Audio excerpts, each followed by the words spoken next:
ভগবান কিন্তু বেশি কিছু চায় না, তিনি চান একটু ভক্তি জয় নিতাই, কিন্তু সেটুকু আমরা ভগবানকে দিতে পারি না, এটুকু আমরা ভগবানকে দিতে পারি না বাবা। ভগবান নিজে বলেছেন ভক্ত ভক্ত আমার মাতা পিতা, ভক্ত আমার গুরু, ভক্তে রেখেছেন নাম আমার বাঞ্ছা কল্পতরু। ভক্তে দিলে খাই, না দিলে উপবাসে যাই, ভক্তের হাতে বাঁধা প্রেমের দড়ি, ভক্ত যেদিকে ঘোরায় আমি সেই দিকে ঘুরি।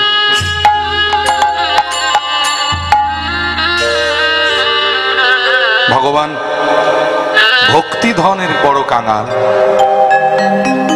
তাই তিনি দুহাত পেতে দাঁড়িয়ে আছেন নবদ্বীপের মাঝে, যে বাবায় কিঞ্চিত ভক্তি দান করো, হে ভক্তগণ তোমরা আমায় কিঞ্চিত ভক্তি দান করো। কত বলবো তার কথা বাবা, এক মুখে বলে শেষ করা যায়। তাই তো বললেন মধুর বৃন্দা বিপিন মাধুরী প্রবেশ চাতুরী সার, বরজ যুবতী ভাবের ভকতি সকতি হইত কার।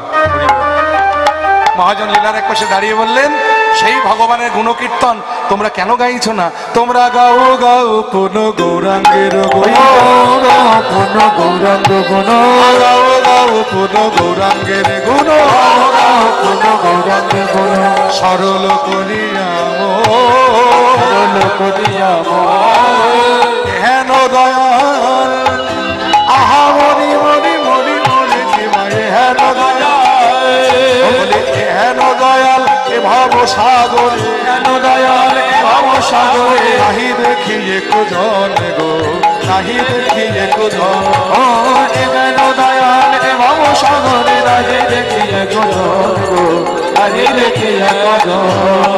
এমন দয়াল আরে দেখি না, এমন দয়াল আরে দেখি না, এমন দয়াল আরে দেখি না, এমন দয়াল আরে দেখি না, সে ভেজেছে নাম প্রেমে বিলাই, এমন দয়াল আরে দেখি না, ভেজেছে নাম প্রেমে বিলাই, এমন দয়াল আরে দেখি না, সে ভেজেছে নাম প্রেম জীবের তারে ধারে দিয়ে, সে ভেজেছে নাম বিলাই ধারে ধারে দিয়ে, সে ভেজেছে নাম প্রেম বিলাই ধারে দিয়ে, সে ভেজেছে নাম প্রেম বিলাই, এমন দয়াল আর দেখে গৌরাঙ্গ বলিয়া নাগের গলিয়া, গৌরাঙ্গ বলিয়া নাগের গলিয়া, আমি গৌরাঙ্গ বলিয়া নাগের গলিয়া, গৌরাঙ্গ বলিয়া নাগের গলিয়া, কেমনে ধরিলাম দে, গৌরাঙ্গ বলিয়া নাগের গলিয়া, কেমনে ধরিলাম রে, ওই বাসুর হিয়া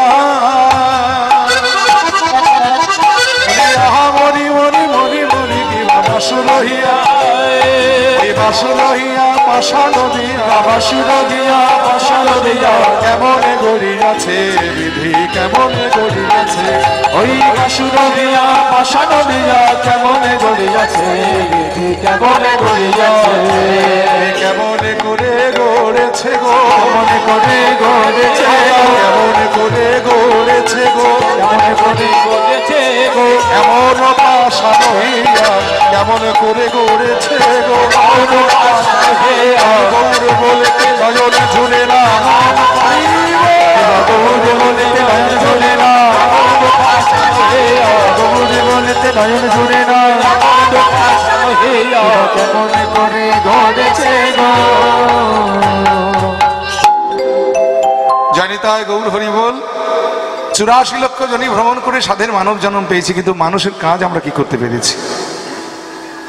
ভক্তমন্ডলী ভক্তিমতী মায়েরা, এই যে আমরা মানব জাতিকে মনে করলাম একটু ভালো মন্দ খেলাম, একটু ভালো বেড়াতে গেলাম, একটু ভালো বাসা বাঁধলাম, আমরা মনে করে নিলাম মানুষের কাজ করে ফেললাম। ভালো মন্দ খেলাম, শীতকালে একটু দার্জিলিং বা গ্যাংটক বেরিয়ে এলাম, মনে করলাম মানুষের কাজ করে ফেলেছি। বলে বাবা তুমি বেড়াতে গিয়ে মানুষের কাজ করে ফেলেছো? তো বেড়াতে তো পাখিরাও যায়, তাহলে তোমার সঙ্গে পাখির পার্থক্য রইল কোথায়? এই যে তুমি তো দার্জিলিং বেড়াতে গেছো, নইলে কাশ্মীর বেড়াতে গেছো, আর দেখো শীতকালে সেই সাইবেরিয়া থেকে সাইবেরিয়ান পাখিগুলো উড়িষ্যার জঙ্গলে বেড়াতে আসে, তাহলে তোমার সঙ্গে পাখির পার্থক্য রইল কোথায়? বলে আশ্চর্য ব্যাপার, আমরাও বেড়াতে যাই, পাখিরাও বেড়াতে যায়, বলে পাখির সঙ্গে আমাদের কোনো পার্থক্য পেলে না? তাহলে এই যে এত সুন্দর একটা বাসা বেঁধেছি, 3 তালা করেছি, দামি দামি শ্বেত পাথরের টাইলস মেঝেতে লাগিয়েছি, কত সুন্দর লাইট ঝাড়বাতি লাগিয়ে বাসাটাকে সাজিয়েছি, পাখিরা পারবে এত ভালো বাসা বাঁধতে? বাবা তুমি যে পাখির সঙ্গে আমাদের তুলনা করছো। বলে বাবা তুমি কত ভালো বাসা বেঁধেছো, বাবুই পাখিকে দেখেছো খড়কুটো দিয়ে তাল গাছের উপরে কি সুন্দর দোতলা তিনতলা বাসার মধ্যে। শুধু তাই নয়, মায়েরা লক্ষ্য করে দেখবেন যে এবার সেখানে ওই জোনাকি পোকা ধরে নিয়ে গিয়ে দেখবেন আবার ইলেকট্রিসিটিরও ব্যবস্থা আছে। তাহলে মানুষের এত বুদ্ধি কোথায়? বলে পশু পাখির সঙ্গে মানুষের পার্থক্যটা তাহলে কোথায়? বলে পার্থক্যটা একটি জায়গায়। বলে পশু পাখি তারা সারা জীবন চেষ্টা করলেও বদন ভরে কোনোদিন হরিও বলতে পারবে না, কৃষ্ণ বলতে পারবে না। কিন্তু এই যে আমরা মানব জাতি, আমরা ইচ্ছে করলে বদন ভরে হরিবল বলতে পারি, আমরা কৃষ্ণ বলতে পারি, আমরা গৌর বলতে পারি। তাহলে 84 লক্ষ জনই ভ্রমণ করে সাদের মানব জন্ম পেয়েছি, আর মানব জীবনের প্রকৃত উদ্দেশ্য হলো কৃষ্ণ ভজন। সেই কৃষ্ণ ভজনই যদি না করলাম তাহলে জগতে আসার যাওয়াটা আমাদের বিফল হয়ে গেল। যে কৃষ্ণ ভজন করবার জন্য কৈলাসপতি ভোলানাথ সুখের কৈলাস ছেড়ে তিনি এই মর্তধামে নেমে এসেছিলেন কলিযুগে অদ্বৈত রূপে। হরি বল।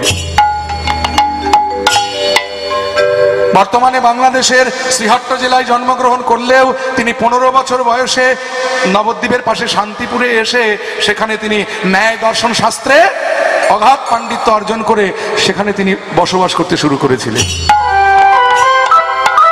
আর ওই শান্তিপুরের সুরধ্বনিতে অর্থাৎ গঙ্গার জলে তিনি তর্পণ করে তিনি গোলকের সিংহাসনকে নাড়িয়ে তার আরাধ্য মদন গোপালকে ডেকে ডেকে এনেছিলেন। জয়তি জয়তি দেব বৃন্দারণ্য পুরন্দর শ্রীমান মদন গোপাল সীতানাথ জীবনম। মহাপ্রভুর যখন আবির্ভাব হলো তখন অদ্বৈত প্রভুর বয়স হচ্ছিল 52 বছর। মহাপ্রভুর মোট লীলা সময়কাল হলো 48 বছর বয়সকাল পর্যন্ত। অর্থাৎ 48 বছর বয়সে মহাপ্রভু তার লীলা সংবরণ করেছিলেন। তাহলে যখন মহাপ্রভু লীলা সংবরণ করলেন তখন অদ্বৈত প্রভুর বয়স হলো 100 বছর।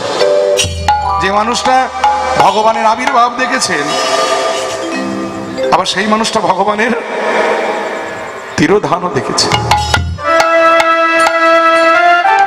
এরপরে কি আর এই ধরার বুকে থাকতে ইচ্ছে হয়? তবু আরো 7টি বছর অদ্বৈত প্রভু ধরার বুকে ছিলেন। তারপরে তিনিও তার লীলা সংবরণ করে আবার কৈলাসে ফিরে গেলেন। কিন্তু কৈলাসে গিয়ে কৈলাসের সুখ সম্পদ আর কিছু ভালো লাগছে না। কেবলই বারবার মনে হচ্ছে যদি আবার মনুষ্যকুলে যেতে পারতাম, আবার যদি কৃষ্ণ ভজন করতে পারতাম, আবার যদি কৃষ্ণ বলে কাঁদতে পারতাম। তাই আজ থেকে আনুমানিক প্রায় 450 বছর পূর্বে ওই মেদিনীপুর জেলার অন্তর্গত দারেন্দা বলে একটি গ্রাম, সেই গ্রামে কৃষ্ণ মণ্ডল নামে এক চাষার ঘরে জন্মগ্রহণ করেছিলেন স্বয়ং কৈলাসপতি ভোলানাথ, আবার পুনরায় দুঃখী কৃষ্ণদাস রূপে। এই যে কৃষ্ণ মণ্ডল, ইনি কিন্তু জাতিতে কৃষক হলেও চাষা হলেও প্রাণটা ছিল তার ধর্মপ্রাণ।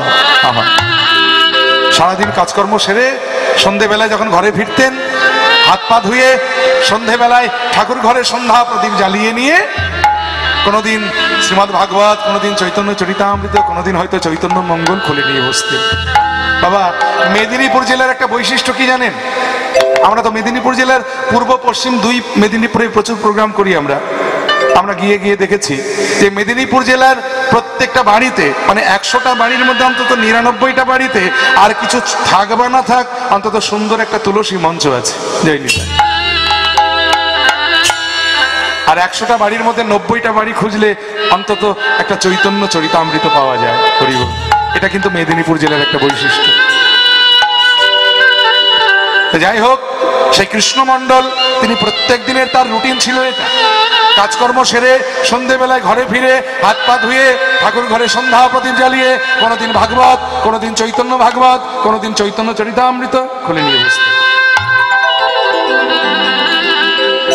তখনকার দিনে নবদ্বীপ থেকে প্রচুর ভক্ত পুরী ধামে যেতেন রথযাত্রা উপলক্ষে ওই জগন্নাথ দর্শনে। এখনো যান, আমরাই যেমন যাই, আমাদের একটা গ্রুপ আছে।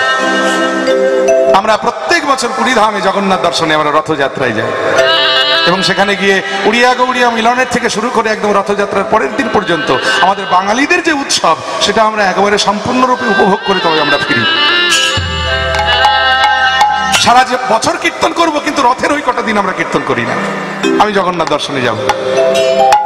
যাই হোক, গত বছর আমাদের যাওয়া হয়নি করোনার কারণে, দেখি এবার আবার জগন্নাথ টানে কিনা।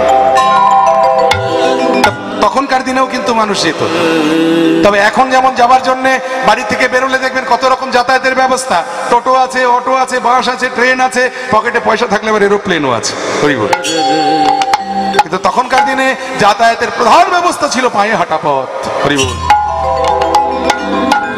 নবদ্বীপ থেকে প্রচুর ভক্ত তারা যেতেন ওই রথযাত্রা উপলক্ষে। যখন জগন্নাথ দর্শনে যাওয়ার সময় নবদ্বীপের পরে বর্ধমান জেলা, বর্ধমান জেলার পরে হুগলি জেলা, হুগলি জেলার পরে হলো হাওড়া জেলা, হাওড়া জেলার পরে কিন্তু মেদিনীপুর জেলা। আর মেদিনীপুর জেলা মানেই পুরীধামে যাওয়ার পথ ওই ধারেন্দা গ্রামের উপর দিয়ে। হরিবল। সে বছরে যখন অগণিত ভক্ত তারা পুরীধামে চলেছেন জগন্নাথ দর্শনে, তখন কৃষ্ণমণ্ডলের ভক্ত প্রাণটা একটু কেঁদে উঠলো। স্ত্রী দুরিকা দেবীকে বললেন, শুনছো দুরিকা? হ্যাঁ স্বামী, বড় ইচ্ছে হয়েছে জগন্নাথকে একবার দর্শন করব, তুমি যদি অনুমতি করো আমি একটু জগন্নাথ দর্শনে যেতে পারি, তাতে আমার রথ দেখা কলা বেচা দুটোই হবে, মানে জগন্নাথ দর্শনও হবে, আবার শুনেছি তিনি তো জগতের নাথ, তিনি তো কাউকে কখনো ফেরান না, আমার সংসারে তো বড় অভাব অনটন, জগন্নাথের কাছ থেকে সংসারের জন্য একটু স্বাচ্ছন্দ্য চেয়ে আনতে পারবো, তুমি আমায় বিদায় দাও, অনুমতি দাও।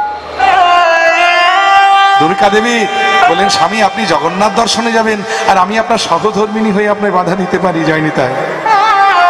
মায়েরা, সহধর্মিনী হওয়া কিন্তু অত মুখের কথা নয়। দেখুন, স্ত্রী হওয়া কিন্তু সহজ ব্যাপার, সাত পাকে বাধা বললে স্ত্রী হওয়া যায়। অগ্নি সাক্ষী করে মন্ত্র পড়ে যদি বলা যায়, যদি দং হৃদয়ং মম তদস্তু হৃদয়ং মম, যদি দং হৃদয়ং তব তদস্তু হৃদয়ং তব, তবেই সে বিবাহ বন্ধনে আবদ্ধ হয়, তখন স্বামী স্ত্রীর সম্পর্ক হয়। কিন্তু সহধর্মিনী কিন্তু সকল স্ত্রী হতে পারে না। সহধর্মিনী কাকে বলা হয় জানেন? যে নারী তার স্বামীর ধর্মকে প্রকৃত সহায়তা করে, সেই হলেন স্বামীর প্রকৃত সহধর্মিনী। এই দুরিকা দেবী ছিলেন স্বামীর প্রকৃত সহধর্মিনী। তিনি বললেন, স্বামী তুমি জগন্নাথ দর্শনে যাবে আর আমি বাধা দিতে পারি? যান, আপনি নিশ্চিন্ত মনে জগন্নাথ দর্শনে যান। কৃষ্ণমণ্ডল তিনি ভক্তগণের সঙ্গে পুরীধামে এসে উপস্থিত। আহা, আর পুরীধামে যেদিন এসেছেন রথযাত্রার দিনে, জগন্নাথ, বলরাম, সুভদ্রা তিন ভাই বোন তিনটি আলাদা আলাদা রথে চেপে পুরীর মন্দির থেকে গুন্ডিচা মন্দিরের উদ্দেশ্যে চলেছেন। অগণিত ভক্ত তারা সকলেই দেখছে আর সবাই মিলে বলছে, জগন্নাথ দেবী কি জয়, জগন্নাথ দেবী কি জয়, জগন্নাথ দেবী কি জয়। কৃষ্ণমণ্ডল সে অগণিত জনতার ভিড়ে, অগণিত ভক্তের ভিড়ে দাঁড়িয়ে দাঁড়িয়ে জগন্নাথকে দেখছে। আহা, কি অপূর্ব কলেবর, কি রূপ, চাইলে যেন নয়ন ফেরানোই যায় না, এক দৃষ্টে চেয়ে আছে। দেখতে দেখতে কৃষ্ণমণ্ডল বলছে, জগন্নাথ, ওহে জগন্নাথ মাধব,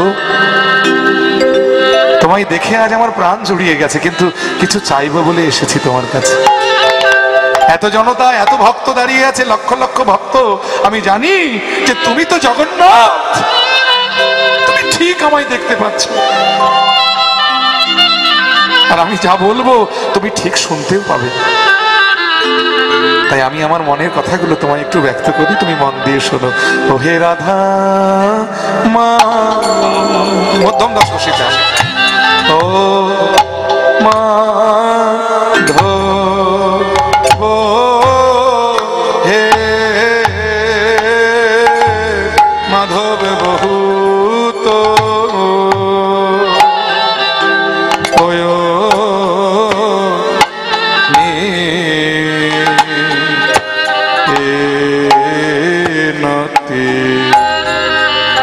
মাধবে বহুত মিনতি করুত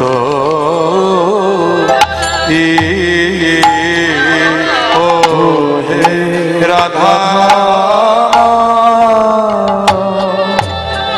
ও মাধব, এই নিবেদন তব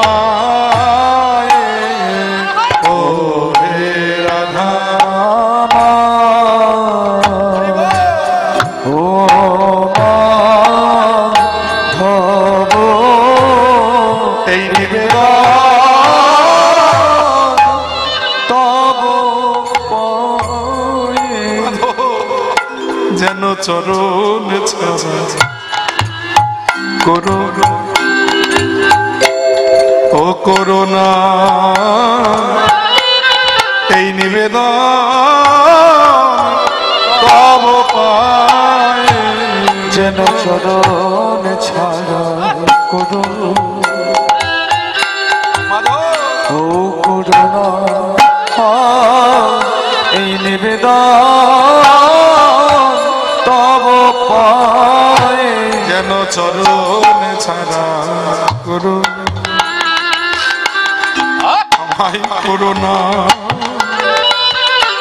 এই নিবেদন তব পায়ে যেন চরণ ছাড়া করুণা ও করুণা নিবেদন তব পায়ে যেন চরণ ছাড়া করুণা ও করুণা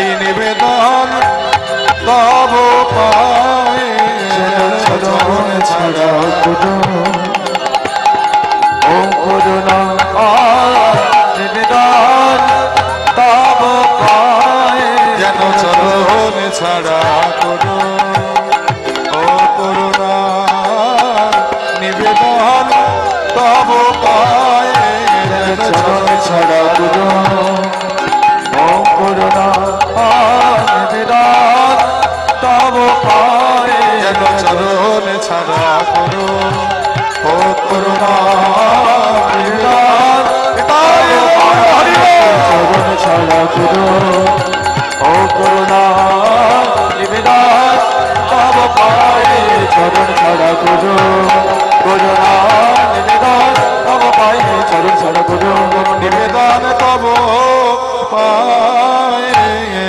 ও হে রাধা মাধব হে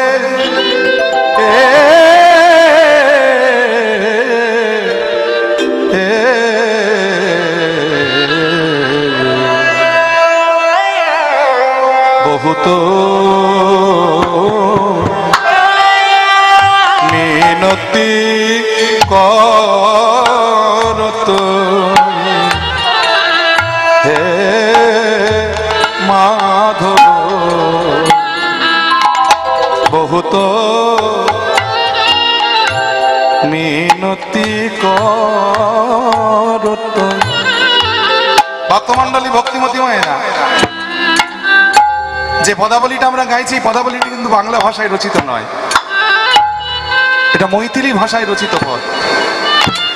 এই পদাবলীটির যিনি রচয়িতা তার নাম হলো বিদ্যাপতি ঠাকুর।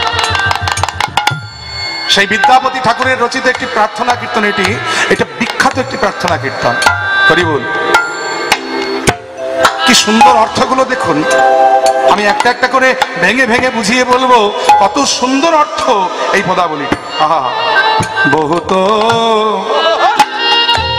মিনতি করত হে মাধব এই নিবেদন নিবেদন তব পায়ে আমি তোমার চরণে শরণ নিলাম, এখনই অনুগত করে তুমি লও হে আমার। আমি তোমার চরণে শরণ নিলাম, এখন অনুগত করে মাধবে আমি তোমার চরণে শরণ নিলাম, এখনই অনুগত করে তুমি লও হে আমার। আমি তোমার চরণে শরণ নিলাম, এখনই নিবেদন তব পায়ে বহুত মিনতি কর তুই হে মাধব। মাধব আমি দেই তুলসী তিল আমার দেহ মন ও সামর পলু দেই তুলসী তিল দয়া জনিছ রবিময় হে মাধব যেন আমায় দয়া ছেড়ো না হে যেন আমায় দয়া ছেড়ো না হে। আমি চির অপরাধী বলে তুমি যেন আমায় দয়া ছেড়ো না হে। আমি চির অপরাধী বলে হে মাধব মাধবে তোমার শ্রীচরণে আমি চির অপরাধী বলে হে মাধব তোমার। এই দেখুন বাবা ভগবান বিক্রি হচ্ছে। ভক্তমন্ডলী ভক্তিমতী মায়েরা ভগবান বিক্রি হয়ে যাচ্ছে। দেখুন কোনদিন শুনেছেন যে ভগবান বিক্রি হয়? আমরা জানি ভগবানের মূর্তি বিক্রি হয়, লক্ষ লক্ষ টাকা খরচা করে আমরা পাথরের মূর্তি, সোনার মূর্তি, রূপোর মূর্তি, অষ্টধাতুর মূর্তি নিয়ে এসে মন্দিরে বসাই। কিন্তু কোনোদিন কখনো কোনো রেডিও টিভি বা খবরের কাগজে পড়েছেন যে ভগবান বিক্রি হয়ে যাচ্ছে? বলে না বাবা, এই খবরটা রেডিও টিভি বা খবরের কাগজে বেরোয় না। তবে বহুদিন আগে, বহু কাল পূর্বে, বহু যুগ পূর্বে 18 পুরাণের শ্রেষ্ঠ পুরাণ শ্রীমদ্ ভাগবত বলে গেছেন যে ভগবানও বিক্রি হন। তবে ভগবানকে কিনতে গেলে লক্ষ লক্ষ টাকা লাগে না। ভগবানকে কিনতে গেলে যেটা লাগে সেটা হলো একটা তুলসী পাতা গঙ্গা জলে ধুইয়ে যদি 2 ফোঁটা নয়নের জল তার চরণে দেওয়া যায়। তুলসী দল মাত্রেণ জলেস্য চলকেন বা বিক্রণীত সমুৎমানে ভক্তব্য ভক্ত বৎসল। একটা তুলসী পত্র, 1 কন্ডুষ গঙ্গা জল, তাও যদি কোনো ভক্তের কাছে না থাকে, সে যদি মন তুলসী ভক্তি চন্দন মিশিয়ে 2 ফোঁটা নয়নের জল আমার ভগবানের চরণে দেয়, ভগবান বললেন আমি সেই ভক্তের কাছে আমার আত্মাকে আমি জন্ম জন্মান্তরের জন্য বিক্রয় করে দিয়ে থাকি। নিতাই গৌর হরিবল হরিবল।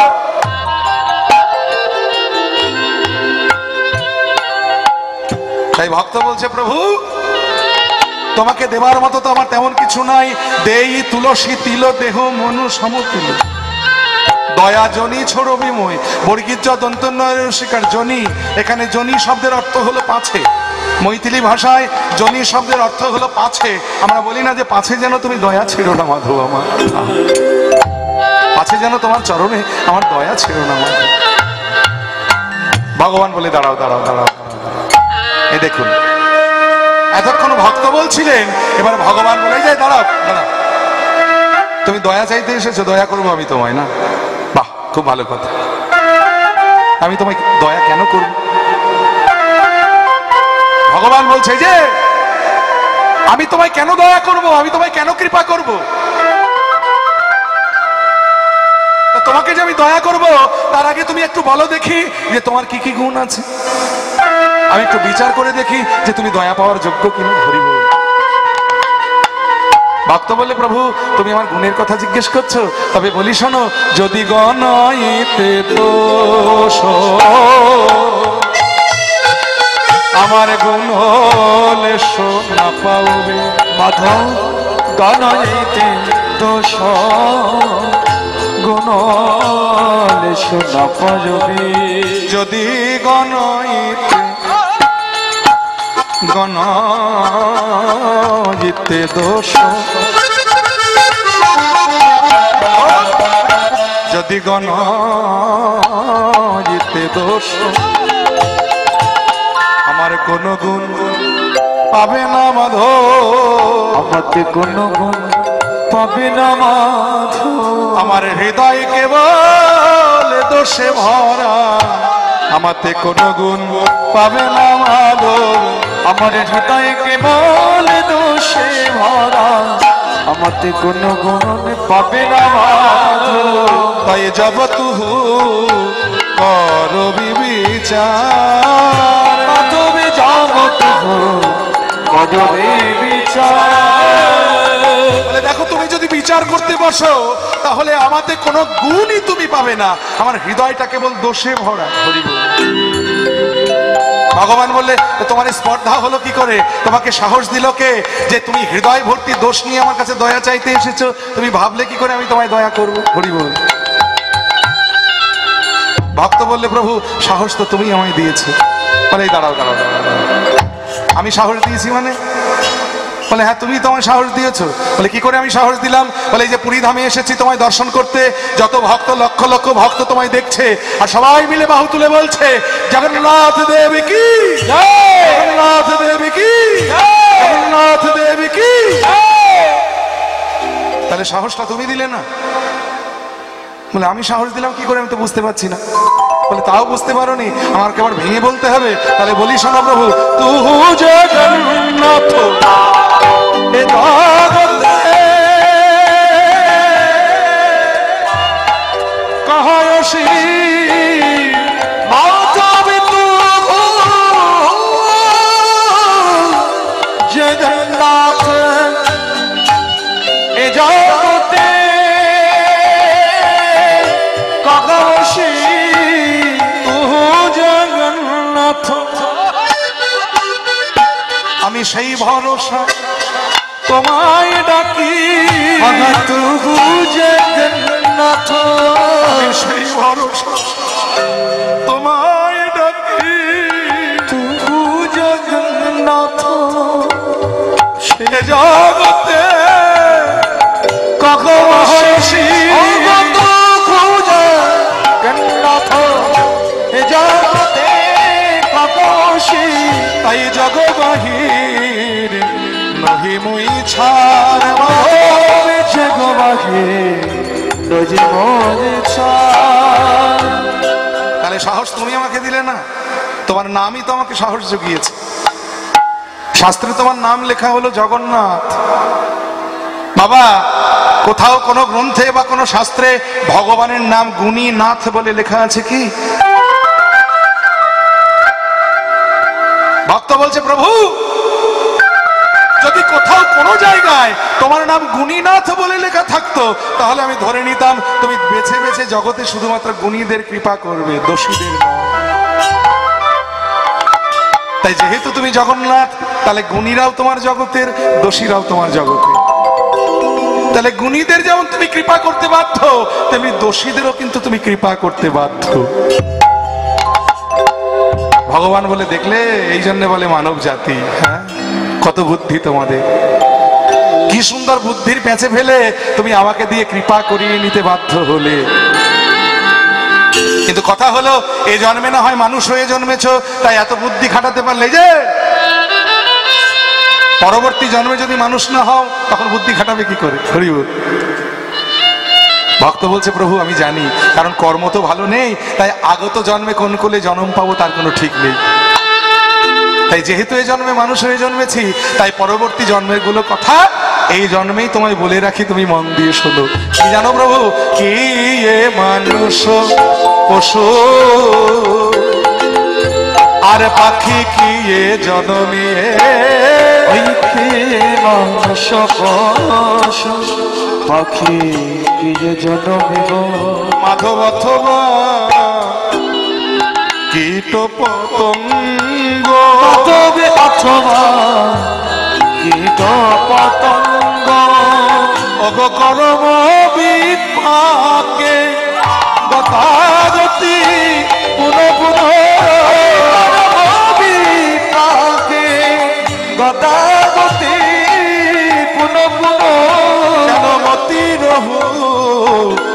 পর সঙ্গ মতির তোমার সঙ্গ যেন নিশিদিন স্মরণ করিতে পারি, সেদিন স্মরণ করিতে হে মাধব তোমার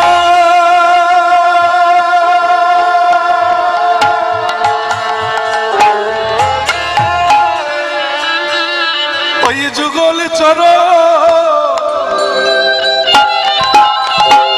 যেন নিশিদিন স্মরণ করিতে পারি। হবে তোমার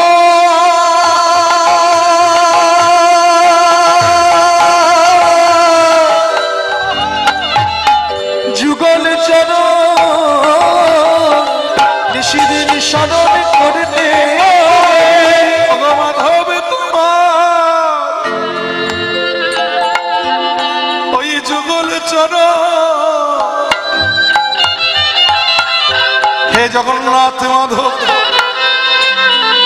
জানি না আগত জন্মে কোন কুলে জনম পাব। ধরো আমায় যদি কীট কুলে জনম দাও তাও দিও, তাতেও দুঃখ নাই। তবে তোমার চরণে আমার একটি নিবেদন, তুমি যেন আমায় নর্দমার কীট করো না, নর্দমার কীট করো না। তুমি যেন কৃপা করে আমায় পুষ্পের কীট করে পাঠিও। আমি যদি পুষ্প কীট হয়ে পুষ্পে থাকতে পারি, যদি কোনোদিন কোনো অনুরাগী ভক্ত ওই পুষ্পটি চয়ন করে তোমার চরণে দেয়, তাহলে সেদিন আমার কি হবে জানো মাধব? আমার কীটি জন ধন্য নিতাই গৌর হরি বল। আমার কীটি জন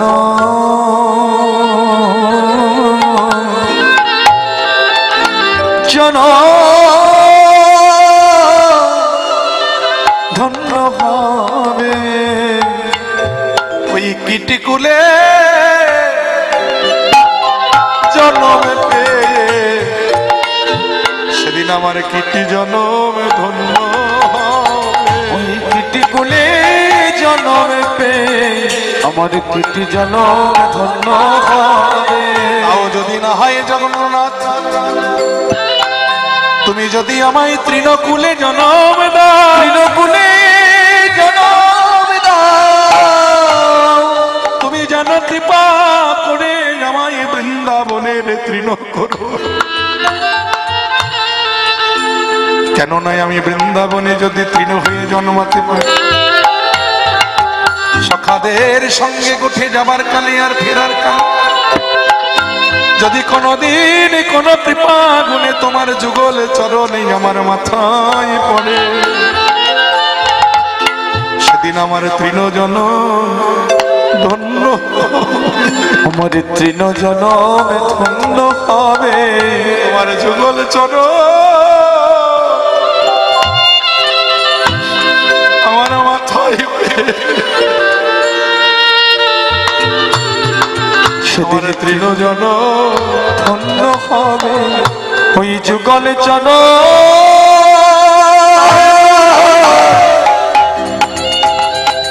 মাথায় পে আমার তৃণ জনম ধন্য হবে। আমার যুগল চর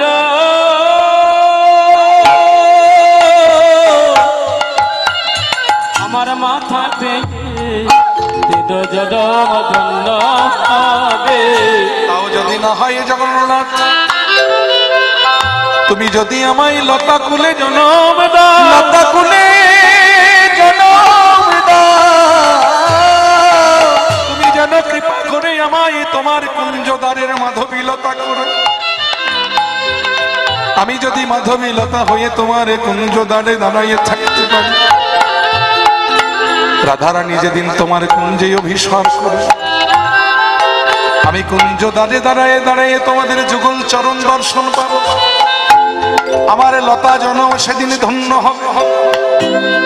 তাও যদি না হয় মাধব, তুমি যদি আমার কৌলে জন্ম দাও, পতঙ্গ কৌলে জনম দাও, তবে যেন কৃপা করে আমায় মধুমক্ষী করো।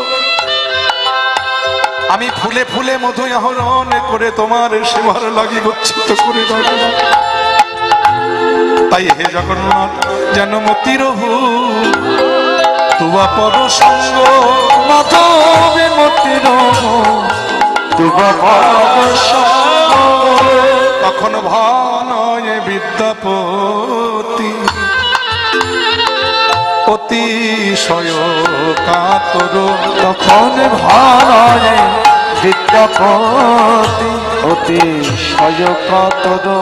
মাধব তনয়িতে ইহ ভব সিন্ধু, মাধবে তনয়িতে ইহ ভব সিন্ধু, অগতুয়া পাদ পল্লব করিয়াব লম্বন, পদ পল্লব করিয়া অবলম্বন, বলি তিলয়াধ দেহ দীনবন্ধু। মাধবে তিলয়াধ দেখো দীনবন্ধু। হে জগন্নাথ মাধব, ঘর হতে এসেছিলাম তোমার কাছে, আমার সংসারের লাগি সুখ স্বাচ্ছন্দ্য চাইব, কিন্তু তোমায় দর্শন করে তো আর পারলাম না। তবে খালি হাতেও আমি ফিরব না। আমি তোমার কাছে চাইব কি জানো মাধব, তুমি তো আমায় 3টি পুত্র সন্তান দিয়েছ, যারা যার যার মতো সংসার সেবায় নিযুক্ত। তাই হে জগন্নাথ, তুমি কৃপা করে আমায় আরেকটি কৃষ্ণ ভক্ত সন্তান দিও। আরেকটি কৃষ্ণ ভক্ত সন্তান দিও। তুমি যেন আমায় একটি কৃষ্ণ ভক্ত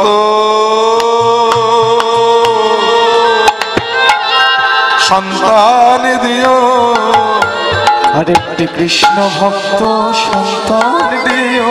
আমি যেন তোমার সেবায় লাগাতে পারি, যেন কৃষ্ণ ভক্ত সন্তান দিও। ওগো তোমার সেবায় লাগাতে পারে, তোমার চরণে আমার এই মিনতি, যেন তোমার সেবায় লাগাতে পারে, তোমার চরণে আমার এই মিনতি, যেন তোমার সেবায় লাগাতে পারে, তোমার চরণে আমার এই মিনতি, তোমার সেবায় লাগাতে পারে, চরণে আমার এই মিনতি, যেন তোমার সেবায় লাগাতে পারে, চরণে আমার এই মিনতি, তোমার সেবায় লাগাতে পারে। কৃষ্ণ ভক্ত সন্তান দিও।